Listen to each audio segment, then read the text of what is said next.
Good morning, everyone, and really again, it's a pleasure to be here. First time, first timer. Sabi nyo, sino mga first time dito?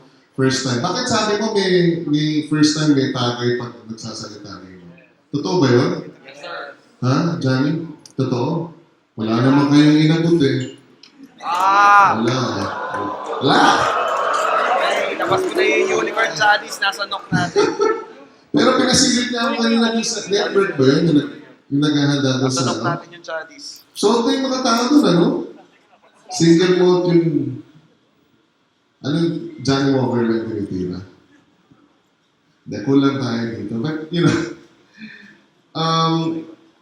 sabi ko, I actually forced myself to be invited here. Nung una, humingi na ng speaker yung organizers. Sabi ko, I really wanted to address the sector. You know, it's been 2 years since the National Privacy Commission was established.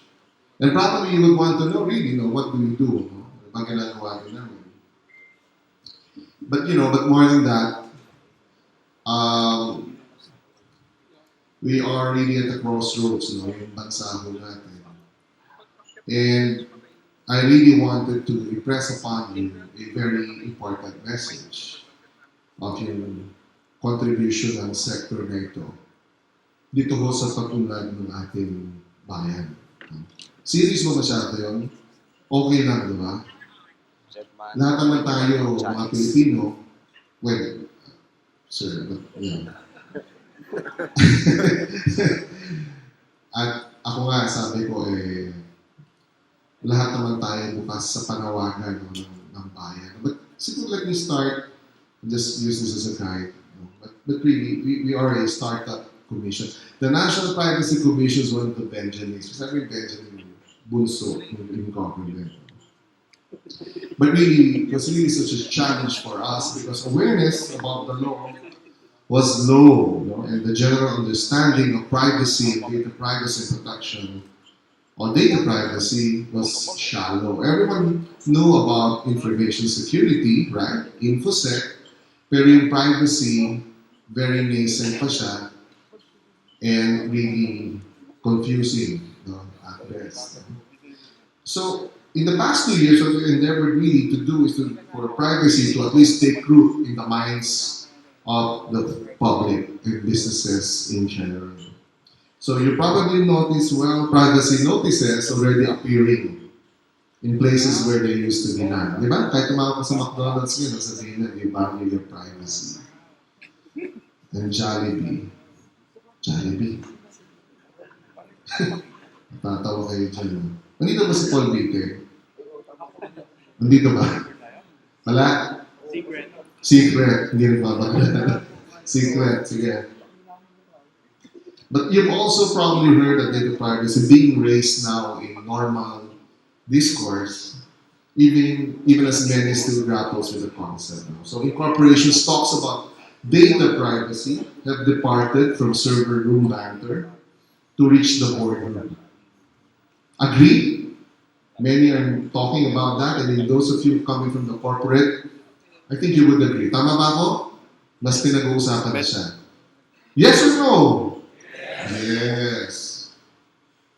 But still a lot needed to be done. On why we're doing this has got to do where the country wants to go. It's Ambition 2040.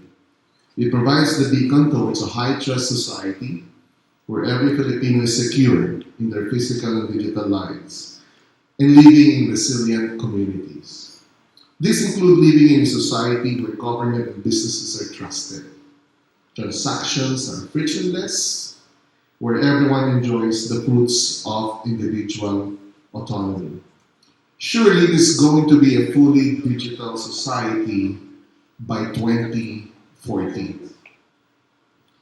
But it is not only us taking this road. In fact, some of our neighbors in the Asian region have gone ahead of us in tracking this path to development. This has already caused a tectonic shift in the way economies are measured and how wealth is created. To cite a study made by McKinsey, a global think tank, a century ago, fortunes were made by those who saw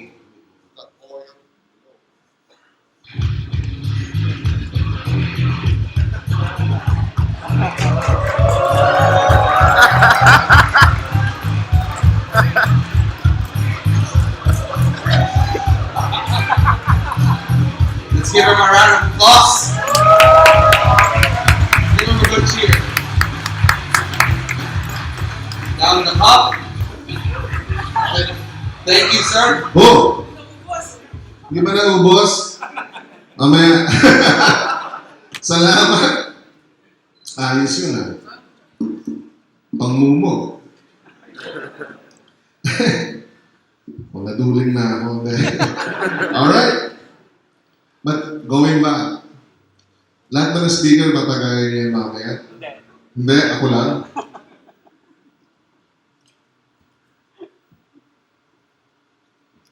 Alright. Mukhang masaya yung party bukas ah. Ibitado pa ba ako doon? Pwede. Going back, ano ba sinasabi ko? Ayan.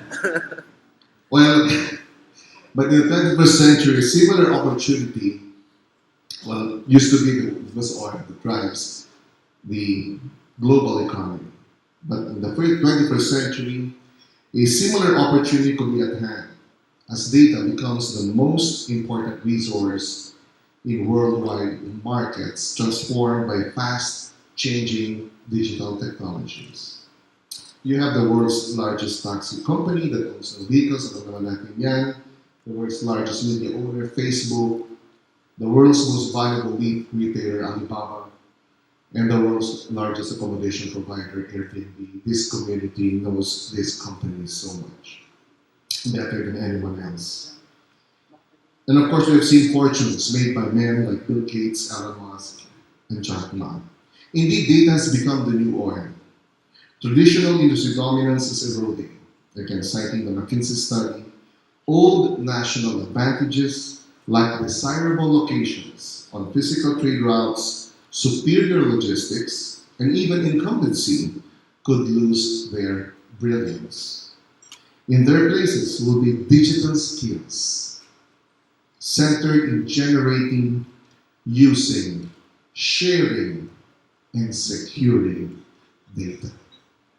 Countries that do not prepare for the shift will be left behind quickly, and countries who can grab these opportunities can cash in and lead. The country's Department of ICT plays the biggest role in this shift. The programs led by the DICT, from building ICT infrastructure, strengthening capacity and support to startups, lessening transaction costs in government, will all lead towards making the country even more competitive in today's digital markets. The National Privacy Commission has a role to play too. As digital transaction expands, so are the risks, threats, and harms to individuals. Protecting citizens have gone beyond patrolling the streets and the country's borders. Data is the new asset, and personal data is the new target. From 2005 to 2014, cross-border flow of data has grown 45 times, reaching a peak of 210 terabytes per second. That's equivalent to about 1.6 billion selfies per minute. The tech analysis company Gartner has estimated that as of 2017, 8.4 billion objects are connected digitally, with projections that this may double by 2020. The Internet of Things has arrived and computerizing every conceivable object to be connected to the Internet. As cross-border data flows replace traditional trade and finance flows globally, the clarion call is for the responsible and accountable use of secured data, especially personal data. With the enactment of the Data Privacy Act of 2012, we have joined the community of nations and other jurisdictions that operate under privacy regimes to protect their citizens and data subjects. Currently, we are a member of the International Conference of Data Protection and Privacy Commissioners, There are 119 privacy jurisdictions all over the world. Today, information about real Filipinos are being processed, meaning collected, used, shared, stored, and disposed at unprecedented rates, creating a wider effect on the individual. With the introduction of the cloud, the potential to process information about practically everything and about anyone is here. Of course, there is much potential for good in this. Information can be stored and accessed. It is more easily managed, matched, and communicated. This has resulted in great needs in healthcare, government services, and more efficient transactions that brought modern conveniences in the lives of Mang Juan and Aling Juan. But there's also potential for misuse, for wrong use of data, unauthorized disclosure, and for straight-out fraudulent use. Misuse that could lead to discrimination, unfair decision-making, loss of reputation, and personal autonomy, especially when sensitive data about their race, age, sex, and ethnic origin, political and religious beliefs are used to come up with decisions about them. I think it was 2 months ago when I read that in the United States, 60% of human resource managers admit that really the main criteria they use when deciding whether to accept a person to be employed is their Facebook account. Fair ba yun? I-judge ka dahil tatanggapin ka sa trabaho mo, titignan yung Facebook account mo. Diba? Huwag natin kunin to, gangster to, kasi yung picture yung takita to, maraming mga barkada mo, mga ano. And of course, there are so many other cases. Unfair decision making, again, loss of person, identity theft earlier. It was introduced sa atin. Ransomware also. And straight out identity fraud. Nangyayari po yan sa pang-araw-araw natin. Misuse that could lead to identity theft that can cause direct economic loss to an individual. Harm is also central in the denial of a citizen's right to exercise control over his or her personal data, like the denial of the right to be informed, right to access, blocking or erasure. These are some of the 21st century rights our present generation now enjoys and should assert. Citizens and consumers need to be on the watch, and they expect government to be on their side. Kaya po nandito po ang National Privacy Commission. By enacting the Data Privacy Act of 2012, our lawmakers have proven that they are on the people's side. The Data Privacy Act, again, we'll go back to that, makes it mandatory now for all data collectors, whether public or private, to protect the security, integrity, and confidentiality of all the personal information they collect. And by doing this, we help usher in a truly knowledge-driven economy. These words by the late Senator Edgardo Egara, I'm very sure, strikes a chord in what you are doing right now. As a professional, as a hobbyist, doing it for to support your upkeep for living, again, but definitely this sector has a role to play in promoting and securing the privacy and persons of the Filipino citizens. So for better or for worse, a tidal shift is happening as we speak, and it is global. Technologies like the Internet of Things are maturing at a pace unseen since the Industrial Revolution. Those who do not retool for this future or new reality are doomed to obsolescence. In fact, if you want a specific date, this future has arrived last May 25, when the General Data Protection Regulation took effect, provoking a torrent of emails announcing changes in the way data is processed and protected, inspiring the launch of 1,000 means say hello to GDPR. GDPR is an amendment of the European law on privacy or directive on privacy. If you notice, last May 25, last week of May, you started receiving so many notices, terms of conditions, amendments, and privacy notices, privacy agreements being forwarded to everyone. This is because of the general data protection regulation that kicked off from the European Union. We see the increased attention in information security when we go out and preach about the sanctity of data. So don't take it from us alone. According to Angel Redoble, CIO of PEPLDT, in his long career as an information security officer, never has so much attention been paid to information security. And the driver of that change in attention is privacy. And he's attesting that really today's corporate spending on information security is being driven by privacy considerations. This change emphasizes the central role that information security plays in data privacy. And to quote Google's Larry Page, privacy and security are really important. You cannot have privacy without security. Yes, you can have security without privacy, but you can never have privacy without security. As Symantec's Caroline Herzog explains, and we agree, privacy refers to the laws and regulation that require personal information controllers and processors, while security refers to the means and methods used to protect that data. Security is about the impact of an event or an incident on the data. That's why we talk about confidentiality, integrity, and availability. Privacy is about the impact of an incident or an event on the people. Yun ho ang diferensya po nito. I don't think I need to lecture you on this, but really, if security is about the CIA of data, and you talk about privacy as its impact on the people, you talk about the collection, use, storage, sharing, and disposal.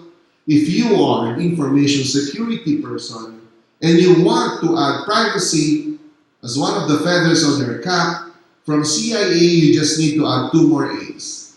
It's confidentiality, integrity, and availability, and add 2 more A's, accountability and assurance. Information security is the governance of the unauthorized, meaning ayaw papasukin yung galing sa labas, pero ang privacy is about governance of the authorized, those who are already inside the organization. So sometimes when I try to explain what's the difference between information security or what are the intersects between InfoSec and privacy, is that I describe it this way. Ang information security, tatayo ka ng bahay, tatayo ka ng bakod, tinitibayan yung pintuan mo para hindi makapasok ang tagalabas. Tama ba ako? Tama? Tama. Ang data privacy, tinuturuan mo si Yaya na huwag magbukas ng pinto. Ganun po yun. It's the governance of the authorized. Because statistics will show that in all the cases of breaches last year, 53%, well, 47% are caused by malicious attacks from outsiders.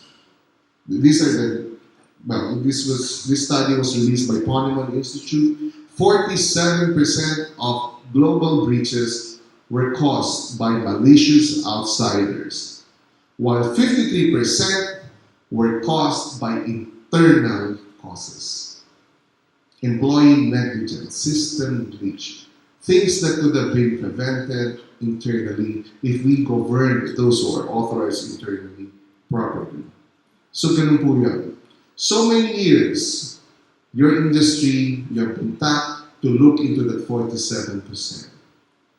But now you have data privacy, somebody's got to look at the 53%. Somebody's got to teach employees better password systems, protection, how to manage their emails, how not to click on unauthorized attachments or mysterious attachments or suspicious looking attachments. Kailangan kung yun ang ituro. Huwag nilang iwala ang mga laptop, huwag nilang iwala ang mga thumb drives.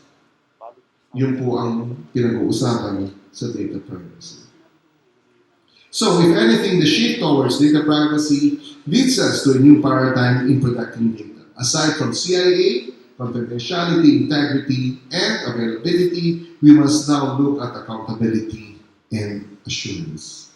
When we say accountability, we mean the responsibility for doing your utmost to protect the data within your responsibility. So still, security engineers, security professionals, kailangan ho kayo dito. When we say assurance, we mean that we should be transparent and responsive enough for our stakeholders, for them to know how their data is going to be protected. So this is my address to you. To all of you here, mga kababayan ko, as the country's leading experts on the offensive and defensive aspects of data security, you, all of you here, as hackers ng bayan, are at the center of every data collection effort and protection effort. It is you who will design and implement the structures that will keep our data safe. When it comes to defending the critical infrastructure or the data that lies within them, no one will know more about it than you. No longer will you be the unsung heroes keeping our boat afloat. You will be at the vanguard, keeping threats and hazards at bay, so that everyone's data will remain safely private. Change is inevitable, and our government is no exception. The Philippine government is determined to never be left behind as it undergoes small and large digital transformation programs. It is not enough for government now to simply reform. Government must pursue rapid, robust, and sometimes bold transformation. It is not enough for us in government, again, to just reform, but we must transform. And we must transform digitally. I think the biggest challenge right now, mga kababayan, is that our people expect government to give or to implement the same amount of kind of efficiency that they are getting from the private sector. You know, expectation sa gobyerno. When you listen to the morning news, it's all about citizens complaining about government inefficiency. Hindi nila makuha to, hindi sila nabigyan ng ganitong serbisyo. Bakit mo sila nagre-reklamo? Because nakikita nila nagagawa eh. Nagagawa ng private sector.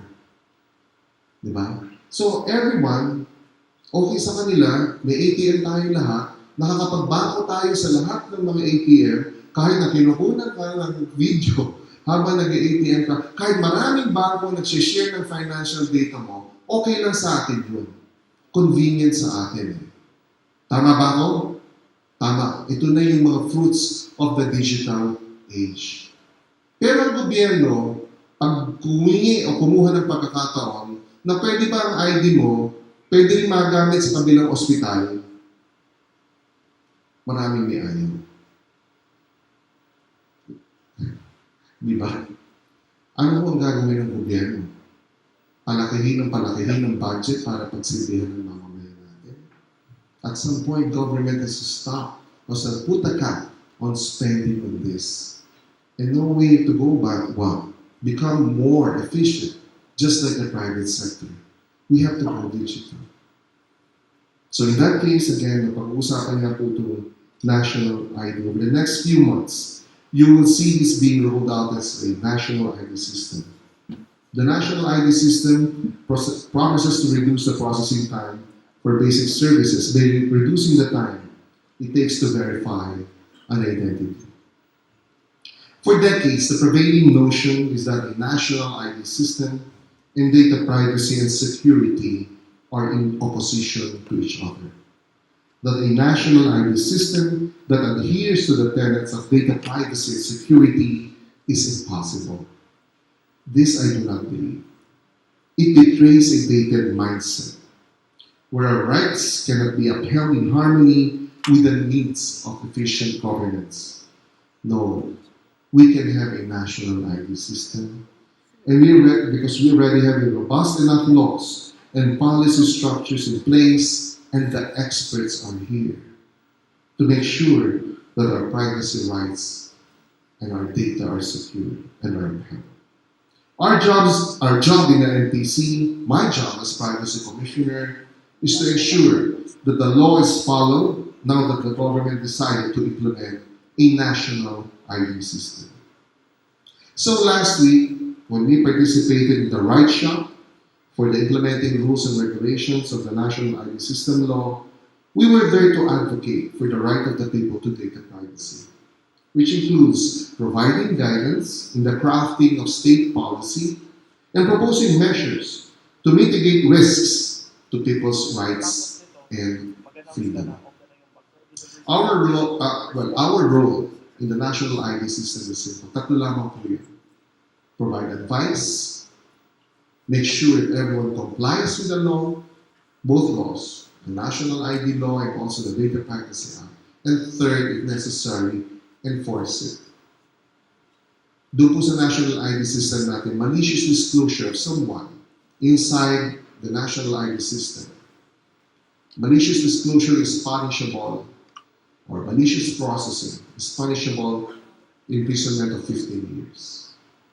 Ganun po kahigpit ang national ID system. But so the story doesn't end there. We can do more to help protect the data that will come out of the PhilSys processing. And you can do your part in it as well, no? As hackers ng bayan. And indeed, I strongly urge you to help us make this right. On this, the need for your voice will be more acute. Your country needs you more than ever. Data privacy is not some abstract concept created for the benefit of some other corporation, company, or polity. It should be a tangible asset or resource that helps Filipinos exchange information in a safe data ecosystem. So this week, probably next week, the National Privacy Commission and the Philippine Statistics Authority are launching a program to help those tasked to implement the national ID system to understand the risks the PSA faces in running PhilSys. And being aware of those risks, take appropriate risk reduction and mitigation strategies. We have called this program Hakbayan. Hakbayan is a Delphi study that runs the course of over 2 weeks.